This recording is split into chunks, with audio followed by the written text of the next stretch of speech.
everybody.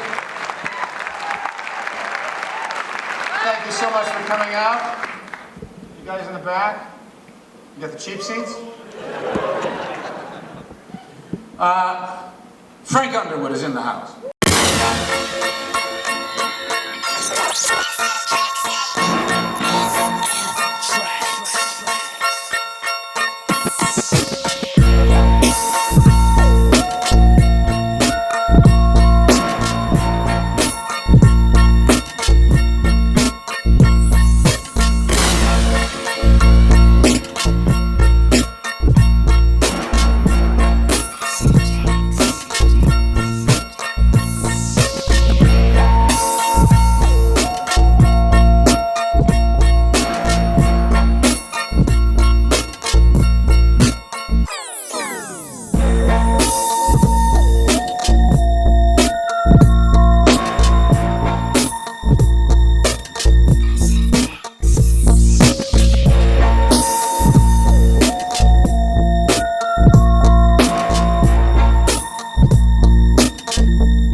So, just about to head off to the actual conference part. So there's several things that are going on today. There's 3 technical sessions that people can go to, and they range from using the Snapdragon board, sponsored by Qualcomm.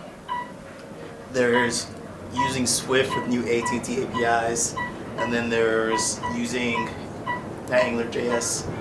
One of the new JavaScripts, I think it's React.js, kind of the thing that Facebook is really pushing. That's kind of Facebook's thing, and so since Facebook is probably one of the most popular social networks, it's kind of cool that AT&T is doing stuff. So.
Dedicate this to a man who has been my friend and my mentor, Jack Lemmon, wherever you are. Thank you, thank you, thank you.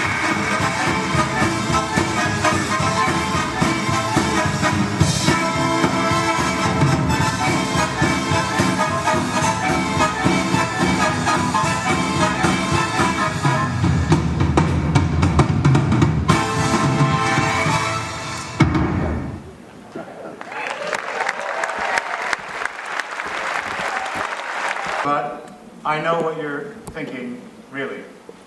What the hell am I doing here? As an actor who's known for Machiavellian portraits of abusive studio heads and serial killers and elusive Turkish crime lords and Shakespearean kings, horrible bosses and determined politicians, what exactly am I fucking doing here? And I have to admit that this morning, as I was checking into the Palms, I was asked if I was interested in staying in the hotel's famous Barbie suite, decked out in hot pink wallpaper and pink poodle statues.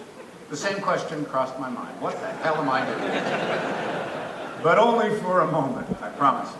The truth is, I belong here. I feel right at home in the anything-goes city of Las Vegas. It reminds me so much of my hometown.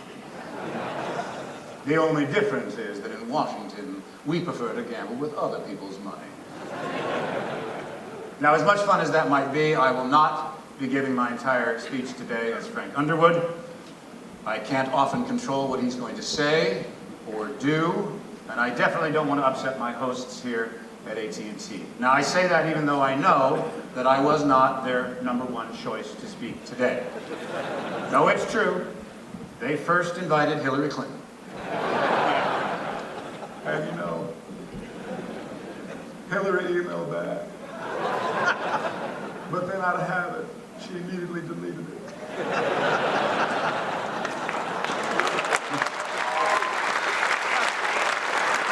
They also asked, by the way, Donald Trump.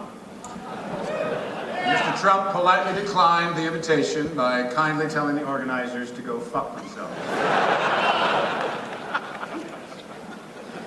I'm too huge for AT&T. Now, since you guys clearly couldn't get Rubio or Hillary or Trump or Carson or any of those guys, you recruited the next best thing, me, because I'm not a real politician, I just play one on television. Although I was recently asked if there was a debate held between Donald Trump and Frank Underwood, who would win? And I said, you have to first recognize that there is a distinction, because one of these figures is a fictional character.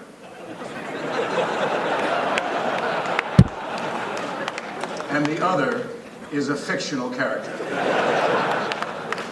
Still, nothing can keep me from speaking to all of you today, and I figured that maybe the best way to get your attention right off the bat would be to tell you some really juicy Hollywood gossip. But then I thought, no, that lowbrow stuff, it just doesn't interest you. You're a group of serious-minded professionals.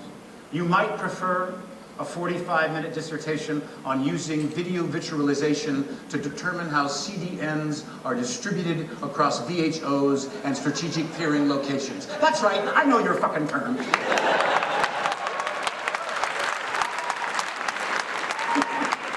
And look, I would do that. I could do that all day if I had any fucking idea what any of that just meant. But I won't. I think today I'll talk about something that's a little bit more important to me, and I think to all of you. And that is how advances in technology are completely changing the way that we communicate with each other. And for those of you who work for AT&T or in some capacity work with them, you know that technology's impact on the communication is the name of the game. Well, the same is true for my industry, because this revolution in technology that we're in the midst of, this constantly evolving cornucopia of devices and platforms and apps, is producing amazing new opportunities for creating content and consuming content and engaging audiences. Now, to give you a sense of why this concept is so transformative, I'm going to reveal to you today what I think is the most powerful phrase in the human language. It consists of 6 simple words, just 6 simple words. Now, these words have been spoken in many different languages over centuries of time around the campfires of cavemen, by the philosophers in ancient Greece and the jungles of South America, and I'll bet they were said just today in the hallways and elevators of this hotel. And these words can move mountains, they can build conglomerates, they can change lives. And the next time that you're running a meeting where everyone's glued to their smartphones, or you're making a pitch where people are just struggling to keep their eyes open, or you're trying to get your kids to pay attention and they just won't seem to listen, all you have to do is say these 6 magical words. They'll shake off their slumber. They'll switch off their iPhones. Anyone with an earshot will snap to attention, guaranteed. Just 6 simple words can accomplish all of this. And those words are, let me tell you a story. You see, stories are the very substance of our experience, and we simply can't get enough of them. A good story can touch our hearts. A great story can bind us together. Stories are the center of what we all share. We're told stories on stage, on television, in movies, books, and music, and 6-second lines, and tweets, and Instagram photos. And here's the thing. Stories are not solely the currency for folks like me who are in the creative arts. All of us are in the business of telling stories.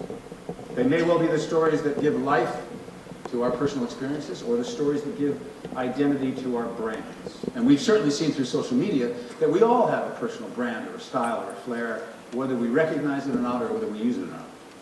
Our stories might allow us to connect deeper with employees, with customers, with investors, maybe even with our critics.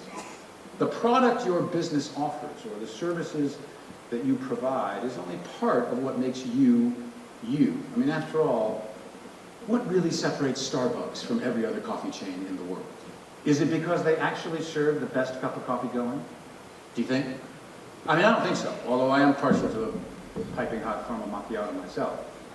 And what's the difference between American Express and any other credit card company? I mean, I'm pretty sure that we could all find a better annual percentage rate, right?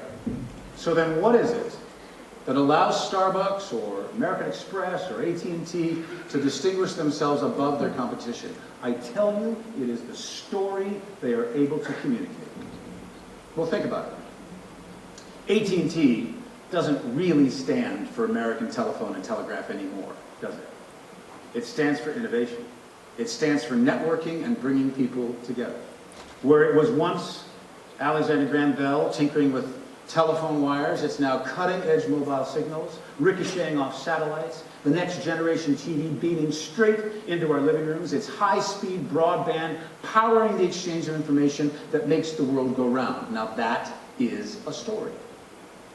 And when we tell better stories, when we deliver better content, our businesses have a better chance to provide memorable experiences to achieve success no matter what the odds.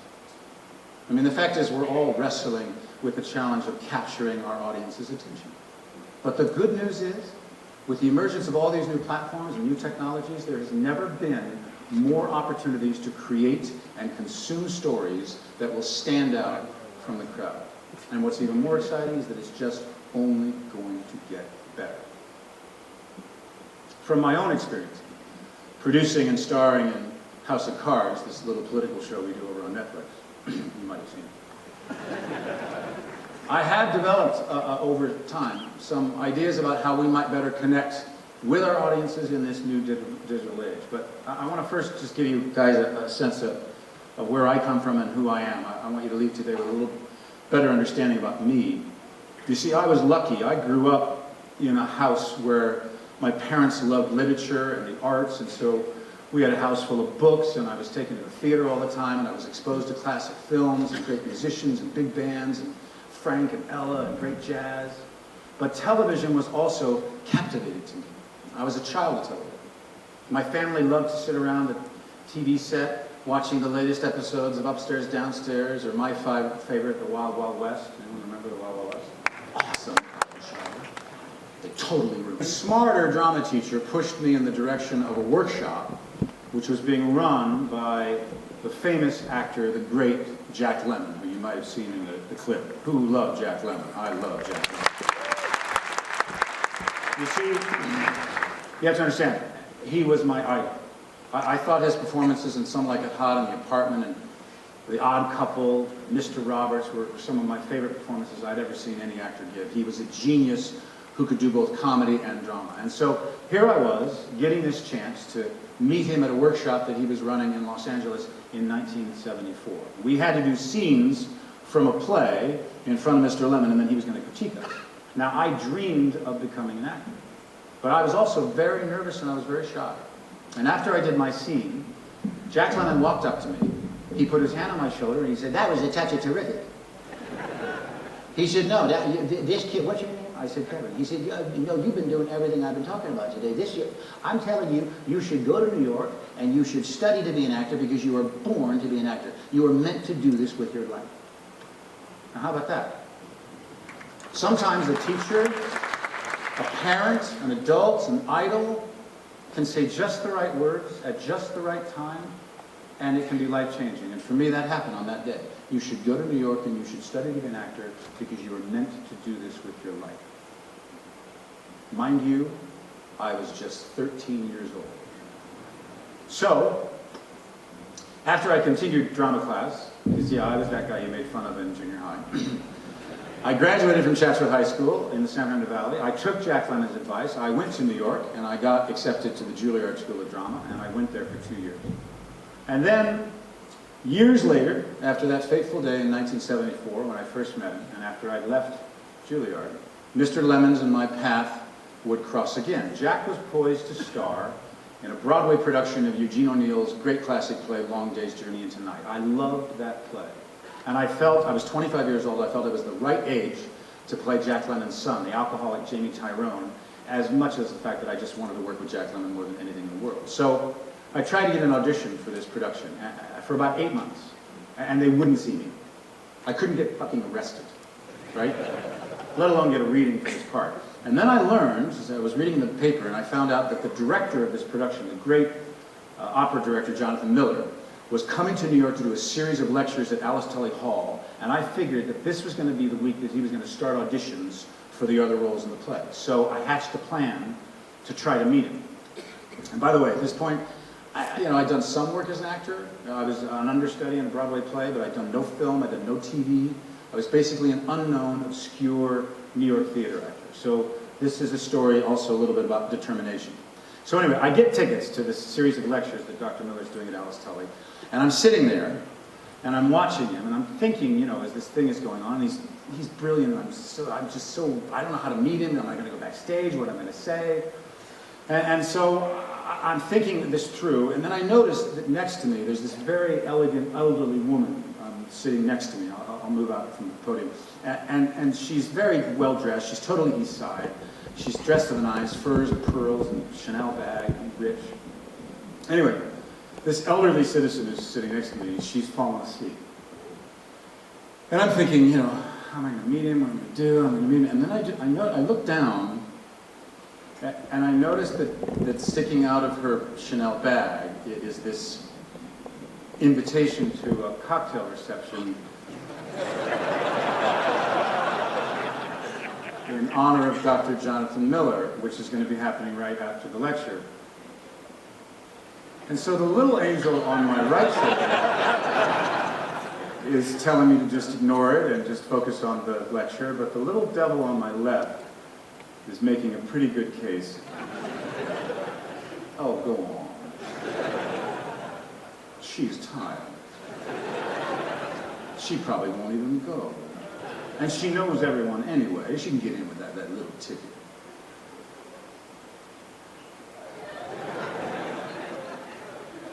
So I very carefully teased the invitation out of her bag, I put it in my pocket, and then I moved seats. I know. It's terrible. Anyway, a little while later, I breezed into this party, handed my invitation over to the doorman, and I propelled myself to the bar where I began drinking. There were dozens of round tables. It was that kind of evening you guys have probably been to, where lots of tables around, and Mr. and Mrs. Filthy Bag, and Rich, and Mr. So-and-so. And at the center table, sandwiched between, I kid you not, Kurt Vonnegut and Norman Mailer, was Dr. Jonathan Miller, only in New York, right? So at some point, Kurt Vonnegut got up and staggered to the bathroom, and I made a beeline to that chair to sit down next to Jonathan Miller. And I'd already had a couple of drinks, so I was feeling I had some courage in me. And I spent the rest of the night convincing him to give me an audition for this play. And 2 days later, he did. And then I got to audition a little bit later with Jack Lemmon because he had the final decision on who was going to play his son.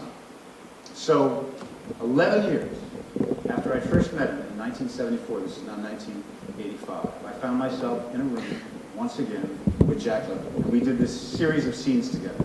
And I was relentless with him. And I was toppling over his lines, and I was pushing him every way as this alcoholic, angry son. And once again, when I finished my scene, Jack Lemmon walked over to me. He put his hand on my shoulder and he said, "That was touching terrific." He said, "I never thought we'd find the rotten kid, but you're it. Jesus Christ, what the hell was that?" And I got cast in the role.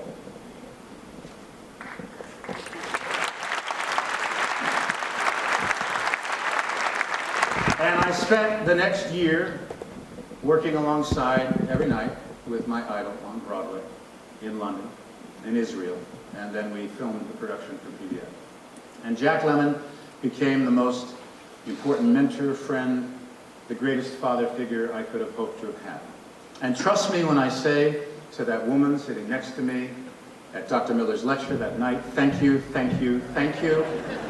I know it was wrong, but it was a theft that changed my life. Jack Lemmon and I would go on to do 3 films together, ending with Glengarry Glen Ross, which Jack used to love to call Gene Barry Glenn Close.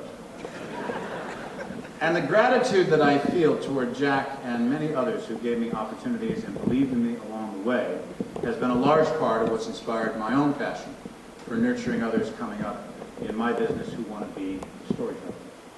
You see, Jack Lemmon had the most amazing phrase that he used all the time and that I've now adopted as my own. It's actually the motto for my foundation. Jack believes that if you've done well in the business you wanted to do well in, then it is your obligation to spend a good amount of your time sending the elevator back down.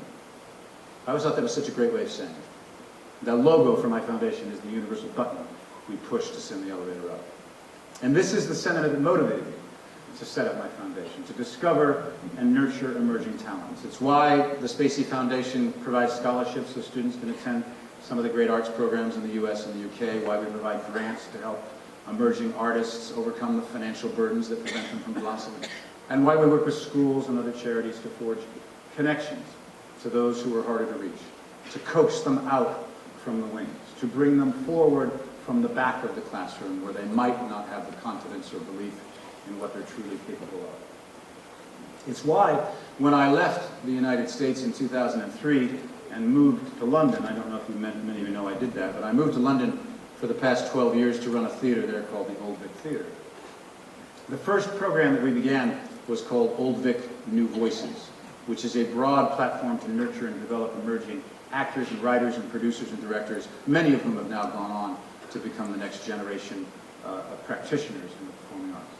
And because I've been someone who's been on both sides of these programs, I've been the underdog and the success, I've been the student and the teacher, I can tell you from my own experience what can positively happen for kids who get these kind of opportunities because I'm one of them.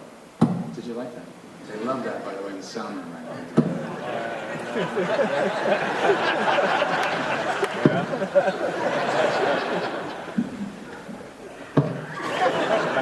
Nothing like a good joke that'll beat like a dead horse, you know?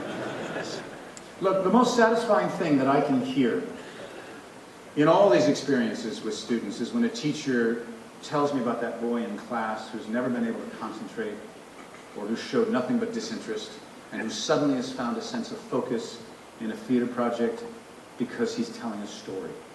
Or the girl wrestling with her own identity who now finally has the words to begin to express her own feelings because of some exercise she did in a rehearsal for some poetry class telling a story.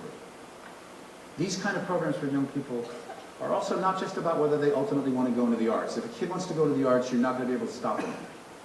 What it's really about is about society, about giving young people the tools to communicate and be better storytellers. Because stories are what help us understand each other, translate the issues of our time. And the tools and the artists of theater and film can be enormously powerful to help young people develop collaborative skills, build their confidence, give them experiences that they will need to succeed in any field. And for those who do want to pursue the arts and who do want to tell stories, there has never been a better moment than today. You see, it used to be that artists and storytellers were beholden to the networks or the studios. We've been really successful in entertainment in building a lot of walls up. You know, you can't get in unless you have an agent, unless you're in Los Angeles, unless you're in New York. But now, we live in this wonderful age whereby anyone with an internet access and an idea can potentially develop an audience. For aspiring artists from previous generations like mine, who grew up in a modest home, with limited connections, the odds of succeeding were pretty rare. I mean, you needed a big break, which I was blessed to receive, but a lot of hard work, yes, and a lot of luck. Now the internet is democratizing those opportunities and flipping the conventional formula on its head. A teenager using Snapchat can command a global audience from her kitchen. An amateur musician can score a record deal by uploading songs to YouTube. Technology is giving everyone the power to tell their stories, and many of us are already doing it. I mean, for example, do you know the average user on Facebook creates 90 pieces of content each month, which translates into, get this, 30 billion pieces across the platform every month. Almost 3,000 days worth of videos are uploaded to YouTube every 24 hours, which is, get this, programming is now coming in all shapes and sizes. 6-second vines, 5-minute webisodes, 13-hour miniseries, on your smartphone, on your smartwatch, on your 50-inch LCD, in the seat backs of the airplane. And you know what? The device and the link, they don't even matter anymore. In fact, I think one of the big challenges in my industry in the days coming ahead is to come to grips with the decreasing delineations between different forms of media. I mean, what is a TV show after all, or a film or a video? The labels seem to be useless because for an increasing number of us, there's no difference between watching Jurassic Park on your iPad or watching Homeland on your desktop computer. We don't care anymore that a show is scheduled for 8 o'clock on Tuesday night. The rules don't matter. Now, people have talked a lot about the Netflix model of releasing each entire season all at once, like we do with House of Cards. Now, it's awesome. Thank you very much. I got one. I'm telling you, a few more cities and I can win this damn election. Look, it's been called a game-changing moment for the digital world, right? And this approach has proved, I think, several things. Most importantly, audiences want control and freedom. They want the freedom to binge. How many bingers are here? What's your favorite show to binge? Don't say House of Cards. Jessica Jones? All right, all right. What? Californication, you sick fuck.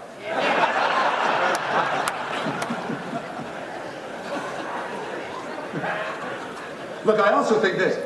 I think the Netflix model has demonstrated that we learned the lesson the music industry didn't learn. Give people what they want, when they want it, in the form they want it in, at a reasonable price, and the chances are they'll buy it more likely steal it. Doesn't mean that we'll take theft away, but I think we'll take a bite out of it. And by the way, for those of you who haven't seen House of Cards yet, you're really late to the party. But despite all of these opportunities, these platforms, these advances in technology, we must also make no assumptions about what our audiences want. We must observe and adapt, try new things, discover appetites we just did not know were there. And the more we try new things, the more we will learn about our audiences, the more doors will open both creatively and from a business perspective. I mean, we could do a lot worse than take a cue from our hosts at AT&T. As I mentioned, they started out with Alexander Graham Bell and the telephone, one of the greatest inventions in modern human history. Now, they could have hung their hat on that, been pretty successful for a long time. But they kept pushing boundaries. They developed the first transistor. They launched the first communication satellite. They rolled out a precursor to the video phone at the 1964 World's Fair. It was a bust, it sucked, but by the way, it didn't discourage them from pursuing even more innovations. And I think such risk-taking is essential. It's an essential responsibility for all of us. And with technology giving us more power to disrupt the status quo, I believe the ones who are going to thrive are the ones who understand how to make these new tools and platforms work for them. And I'm increasingly intrigued by any technology that chips away at the barrier that has long separated the storyteller from his or her audience. For instance, there's a new genre of storytelling that is now using Twitter. It's emerged to tell lengthy mysteries and crime dramas, unspooling their stories 140 characters at a time. HBO is developing an experimental film that will tie into an app that will allow the viewer to decide how the story actually will end. And although there's a new app, a karaoke app by Smule, musicians like Jason Derulo and Luke Bryan and Andy Grammer are recording videos singing one half of the duet and leaving space for their fans to record the other half of the duet. In fact, one 18-year-old kid from the UK has been bombarded with offers for a record deal after he did a duet with pop star Jessie J. Now, this is all just more proof of what comes when we have the courage to try new things and go new places. And as we move from linear television to the internet, in my industry, we have to think about how we can embrace the format in non-conventional ways, through plot twists, through varying lengths of episodes, and maybe most importantly in the coming years, I think, through interactivity and immersion. This, to me, is the next frontier. And this is what truly excites me. Last year, as an example, I starred as a character named Jonathan Irons, a villainous head of a private army hell-bent on world domination. Now, at first blush, that doesn't really sound like, unlike other portraits in my repertoire. Except for one twist. You didn't see me play Jonathan Irons on HBO or Netflix. You wouldn't find me on a Broadway stage or at your multiplex, and that's because Jonathan Irons was the arch villain in the latest installment of the popular video game Call of Duty. Anyone watch Call of Duty? Play Call of Duty here? You guys in the front are like really cool, and the guys in the back are asleep. Anyway, I took this role because partly it was a first, but also because I wanted to learn more about how the technology works. Because they didn't film me for this video, they rendered me for this part. And I mean, the technology is now at a point where we're able to construct virtual, completely immersive worlds for our audiences, and the video gaming industry has proved it. Now, virtual reality, I will admit, has had its false dawns in the past. I'm sitting in a hotel room, and all of a sudden, the hotel starts to move. I thought Ed had fallen out of bed. That's not true. How could you fall off a floor?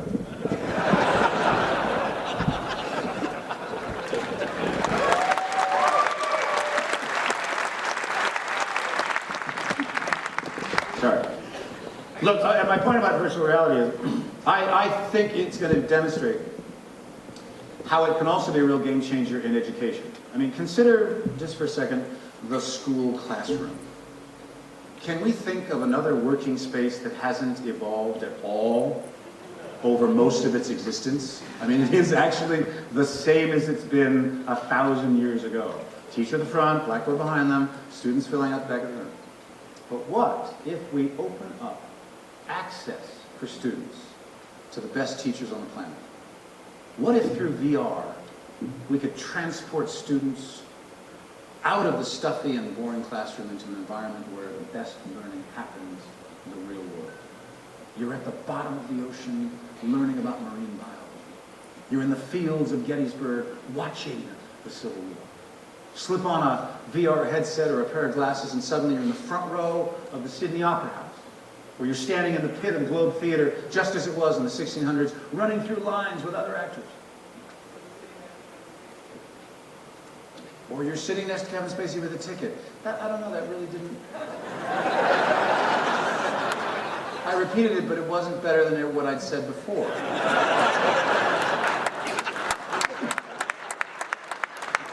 By the way, is the bar open? Is that what's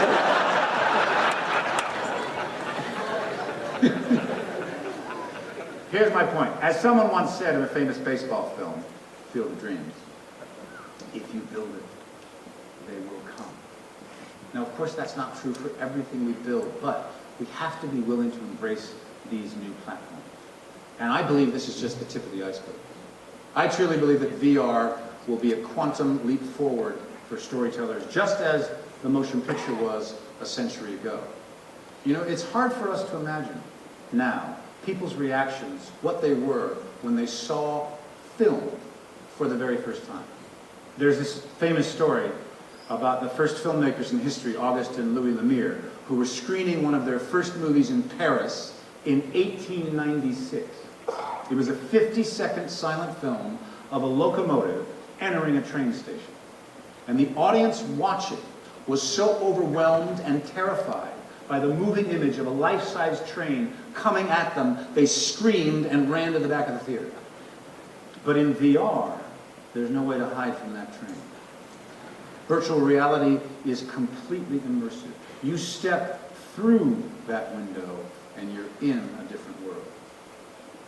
Chris Milk, one of today's pioneers in VR filmmaking, calls this technology a powerful empathy machine, and he's right. Nothing will give a person more understanding than virtually living in a world that is not his or her own. You see, I've always believed that The acting profession and many other disciplines in the arts are deeply humanizing professions because it's that much harder to be without empathy if you're forced to step into someone else's shoes, to wander around in someone else's idea, to tell someone else's story. So if you change someone's behavior by what they see, what they can experience as if they were actually there, if you can affect their feeling and thinking, you can amplify their understanding, and then imagine harnessing that kind of power in the service of a story. Imagine the immediacy of being right in the thick of a horror movie or a romance. And I'm not talking about porn. Although that's going to be pretty popular too. I sometimes wonder, by the way, how we would have applied virtual reality if it had been around earlier in my career. In Superman Returns, you might have explored the Fortress of Solitude with Lex Luthor right by your side. In The Usual Suspects, you might have caught yourself trying to stay quiet so that Kaiser Soze doesn't find you. Or how about the big showdown at the end of David Fincher's Seven, where Brad Pitt is in that barren field in the middle of nowhere screaming, "What's in the box? What's in the fucking box?" Well, if you dare, you could open it and look inside yourself. The technology has arrived, and now it's up to us to see how we can apply it, not just in VR, but also through so many technologies that exist now or that are going to emerge that we can't even imagine today. It's no longer just about connecting with people. It's more than that. It's about engaging with our audiences one-on-one in their own space and time. We're no longer living in a linear world. We no longer live in a world that's happy to stick with the status quo. So let me conclude with a little piece of advice I've learned that you can take to the casino floor. Place your bet on those who aren't afraid to challenge the powers that be. Place your bet on those who are never afraid to settle, who are never afraid to shake things up. They might call you crazy for walking away from a successful film career to run a theater for a decade. They might call you foolish for making a political drama with an online streaming service. They might call you nuts for taking a Shakespeare production around the globe and thinking it could be profitable. And they might laugh in your face for appearing in a video game. But make no mistake, no one ever breaks ground by playing it safe. And if you're like me and are intent on pushing the boundaries of your work and challenging your audiences, then you always need to try to be a step ahead, to surprise them, maybe even take them to new places they've never been before, because they want to go. They are dying to go. It is entirely up to us whether we're going to be inviting and take them along. And if you yourself already fit this description, then I tip my imaginary hat to you. We should all aspire to be innovative. We should all be in a constant battle with mediocrity. We should all be interested and willing to break the boundaries, because if there's one thing that overlaps between business and art, it's that in the end, it is the risk takers who are rewarded. So, with our curiosity, our determination, our eyes on the future, let's make a commitment to go forward and discover for ourselves what else is in the fucking box. Thank you very much.